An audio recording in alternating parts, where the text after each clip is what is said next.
विधानसभा उपाध्यक्ष आणि अजित पवारांचे विश्वासू अण्णा बनसोडेंचे चिरंजीव सिद्धार्थ बनसोडेंना भाजपनं ऑफर दिली होती। ही चर्चा शहरभर रंगलेली असताना सिद्धार्थ यांनी थेट ऑफर आल्याची कबुली दिली आहे। मात्र दुसरीकडे सिद्धार्थ यांना अशी काही विचारणा झाली नाही असा दावा अण्णा बनसोडेंनी केलाय।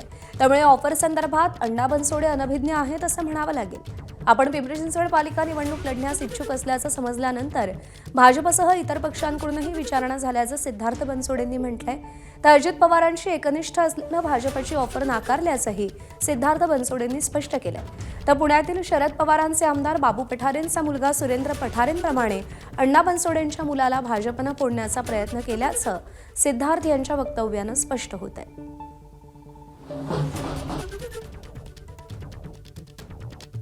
तसं काय नाही, ते तर सगळ्याच पक्षातनं होती विचारणा। तशी भाजपमधून पण झाली होती।